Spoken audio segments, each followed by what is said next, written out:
excited to present some of the work we've been doing over the last few months. I'm going to talk for the first half of our presentation, which covers our forthcoming paper in the Journal of Environmental Media with Bill Adams. And then Adam's going to get into some of the ideas we've been developing from that paper that we're in the process of writing now. So this project emerged as a result of being in quarantine in Kiev and Barcelona, which had meant putting fieldwork on hold and being indoors pretty much all of the time. One thing that we shared was the feeling of missing being outside and being able to experience nature with our bodies, and for me personally, being able to interact with the dogs and other animals at my field site. So in response to this, we both became fascinated by these nest cams, which you can see a screenshot here on the next slide, which is from the Sheffield Peregrine's nest cam, as well as a range of virtual animal encounters, like the picture of these alpacas taken during a tour of an alpaca farm in Scotland, both of which quickly became popular during the lockdown and related to our wider research interests. As well as this, we'd also been following the proliferation of memes on social media about nature's resurgence and recovery during quarantine. I'm sure you all saw some examples of these, from fake images of dolphins in Venice to dinosaurs in New York and woolly mammoths in Kiev, all of them speaking to an idea that if left alone, nature will return and flourish in the absence of humans, which was apparently being evidenced by these images of wild animals roaming through nominally human spaces like cities.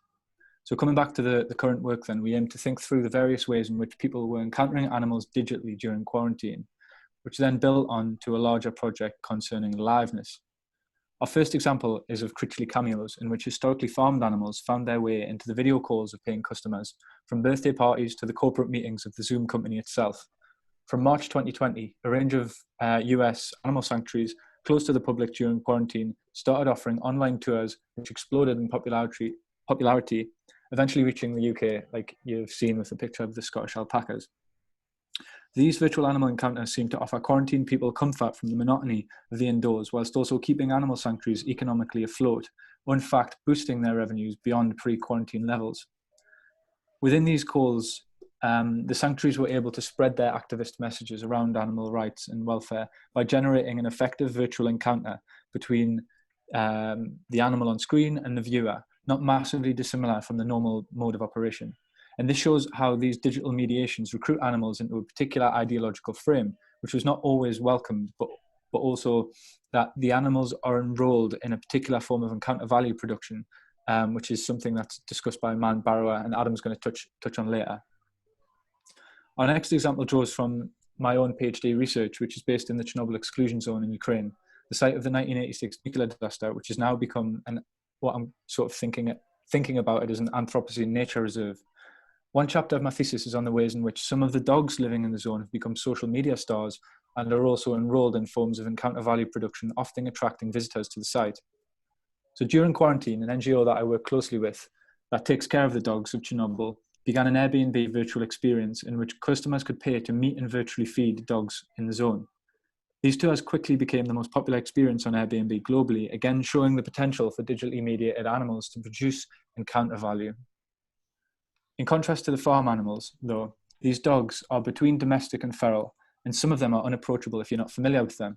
The encounter, therefore, is dependent on the pre-existing relationship between the person giving the tours, who has established a relationship with them over the last 4 years, working with them as part of the NGO, in order for the digital encounter to be possible in and of itself. So not anyone could feed these dogs, which means this digital experience allows for a certain avatarization, which people can encounter dogs in a way they couldn't do physically in person. Although they're curated tours, they're not as curated as the sanctuary tours, and are much more reliant on the active collaboration of the dogs, which was evidenced, for instance, when one of the tours was cancelled when it rained and the dogs wouldn't come out to play. Both of these forms of encounter are set to persist post-lockdown in some form, according to the people we're working with, which speaks to the potential of virtual encounter value production beyond quarantine. We'll just have to wait to see to what extent they're entangled in the spatio-temporal boundings of what we're trying to think about as this kind of quarantine atmosphere of human-animal relations. And finally, this brings us on to nest cams, which you should all check out by Googling Sheffield Peregrines and tuning into the live streams that they have there. There's a few screenshots in this presentation, but it's a very interesting watch. These cams are a form of background birding that offer a glimpse into the specific urban ecologies of peregrine falcons. Background birding owes its attraction to its ability to offer insider perspectives into the ordinary lives of animals rather than a more specific encounter. So they reveal the city to be a wild space by showing the predatory nature of peregrines in graphic detail during feeding time. They also show aesthetically charismatic young chicks growing up and leaving the nest, which allows people to form connections with individual animals, which in some cases opens up a space in which care can occur. For instance, the nest cam operators we spoke to often told us that they'd be contacted by the public every day with concerns about the health of birds they hadn't seen for a while, or if there was a glitch in the live stream, people would phone in real time to check that everything was okay with the birds being live streamed. Recently, one nest cam showed a peregrine nest being hijacked by another peregrine, which meant some eggs went unincubated, which caused a stir and calls for action by the webcam hosts. People had been watching these eggs being incubated for a while now and were kind of excited for the hatch. But but this kind of sad story was resolved by regular sort of bird watchers who provided knowledge about this specific pair that regularly defended their nest from invaders, and which kind of contextualized this event as somewhat more natural, in scare quotes. This event speaks to the politics of knowledge and the politics of digital technologies when they become entangled in the lives of other animals. And now Adam's going to speak a bit more about how we're kicking off these ideas and this fieldwork into a paper that we've just started writing that takes these concepts sort of beyond quarantine. Yeah, cheers, Johnny. So I guess Johnny spoke to you a bit there about what we wrote in the paper for Journal of Environmental Media, which I hope should be about at the end of this month, I think. And that explored some preliminary material that emerged through the quarantine. And whilst we were conducting these digital walk-along interviews and participant observation, we were always thinking and talking about how this is relevant and interesting beyond the context of COVID-19, which is already becoming a very well-trodden area in social scientific research. We got thinking more specifically about this novel mode of digital encounter at the interface of media theory and geographical research. The current paper we're writing is about liveness, liveliness, and virtual encounter value, and seeks to understand how animality is folded into the creation and mediation of digital animals, and how these relate to each other. As Johnny already said, the real-timeness of these encounters were what separated them from other forms of animal imagery that we've become so accustomed to. We are inundated with representations of non-human life, often performing some form of charismatic role or enrolling them into a particular ideological frame, whereby spectacles of non-human lives begin operating as their own distinct ontological accents. A viral video on YouTube, for example, can circulate in very different spaces and temporalities to the material reality it's set out to represent. Our ideas of spectacle come from Guy Debord, which I'm sure everyone listening today is aware of, and Man Barrower's work on non-human labor and encounter value, where he talks about it in a form of spectacular accumulation. So spectacle is all about appearance and the construction of a particular economic model based on the circulation of images, which Debord argued emerged with the development of photographic technologies. In our case, though, what was generative of more value in creaturely cameos, background birding, and virtual tours was their bespoke nature. They were generative of a particular atmosphere, which we understand in relation to geographical work on atmospheres as a constellation of human and non-human bodies, technical matter, and mediation in a given space-time, i.e. they are felt and embodied and experienced through embodiment, So we set out with this question: how does liveness question ideas regarding the spectacularization of nature and non-human life? Does the real-time encounter offer something more or something less authentic? And how does this reconfigure our ideas about these non-human animals and the ways in which their lives are governed?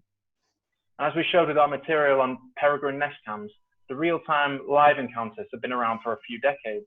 They are products of their technological, ecological, and cultural context. For example, success in urban peregrine conservation grew as public support for them bolstered. At the same time, live streaming webcams became technologically available around the turn of the millennium. This for us is theoretically really interesting. The insider perspective afforded by these nest cams engenders a particular peregrine performativity, and following the work of Baudrillard in his work Simulacra and Simulation, can be understood as hyperreal.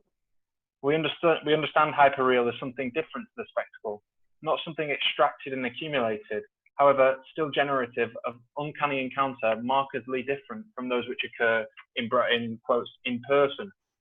Hyperreality holds that the prevalence of technologically mediated imagery has blurred the lines between the actual and the virtual, or rather in this case, the real and the represented. Both the peregrines and our digital representations of them lose themselves in each other through the way we encounter them virtually. And when we come to think about urban peregrines, it's difficult to perceive them without this mediation, this digitalization. But still, we were afforded relationships with these peregrines through liveness, albeit without the peregrine's specific knowledge of this. What was different about the novel encounters that sprang up through quarantine, like we showed in the care farms and sanctuaries throughout the United States, was genuine questions of the non-human responding. This was, above all else, facilitated by video conferencing software. Using human, photographic, and informatic mediation, non-humans were able to surprise us. And we're thinking about this under the kind of typology of nature buffering, which is the title of this paper, which from the start we conceptualized as opposed to the spectacles of nature through its mode of formation. Social media content, memes, television documentaries, and other forms of spectacular natures are extracted from their geographies and temporalities in a form of spectacular accumulation and value production. We encounter these spectacles as fully formed, as products, and we consume them as products. But buffering is constantly forming and deforming, territorializing and deterritorializing, in which our own bodies are enveloped. This became apparent at numerous times in our research experiences, and it was unavoidably part of the digital atmosphere. There was what one interviewee described as an unscripted realness to everything going on. Goats knocked over the camera. The cow didn't want to be filmed and snubbed the advances of the camera person. The pigs were far too busy with their feeding to care. But buffering, what we conceptualize as this fleeting digital encounter, slightly out of reach, was not just about the animals refusing our imaginations of them. They involved the assemblage of mediation technologies, non-human and human bodies defying our predetermined expectations.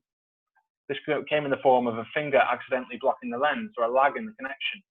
These were active and interactive iterations that we were there, a part of it, not an impression or a spectacle of the non-human, but rather a more than human digital encounter in which all these elements played an important part. Reiterating what we're interested in for this paper, that is, the ways in which animality is folded into the creation and mediation of digital animals. The digital experience of these non-human animals reshapes the way we understand them, creates space for them, and reimagine modes of conviviality. As implied numerous times throughout our interviews by those platforming these encounters, like the care farms, like the hosts of the nest cams, the live digital encounter is here to stay. Quarantines simply push their development further forward rather significantly. Quarantines in that sense could be seen as actualizing and normalizing certain forms of communication and connectivity in many parts of the world. This is completely evidenced by this conference, for example. It's great. We're all able to talk together and share our work without having to fly around all over the world to do so. Through the writing process and in our early analysis of these materials, two themes have emerged which I suppose we could tangentially conclude with, which is firstly that the affective process of buffering is one which cuts against the spectacle and in the sense that it is temporally and spatially grounded, and our own bodies play an important part along with the mediation of animality. And secondly, that through these live encounters, we get glimpses of wildness in cities and normally human spaces, which creates novel platforms for sensing and relating to non-humans, which we hope will result in people making more ethical choices regarding convivial futures. To the extent in which that plays out is only to be seen, and that's something we're exploring in this work. Yeah, and I just end by saying this is still very much a work in progress, so we'd be very happy to hear feedback, opinions, or questions. And this is forming part of a larger project with me and with Johnny and myself at the moment as a shared project on digital ecologies, where we're interested in the digitalization of ecological relations. Thank you.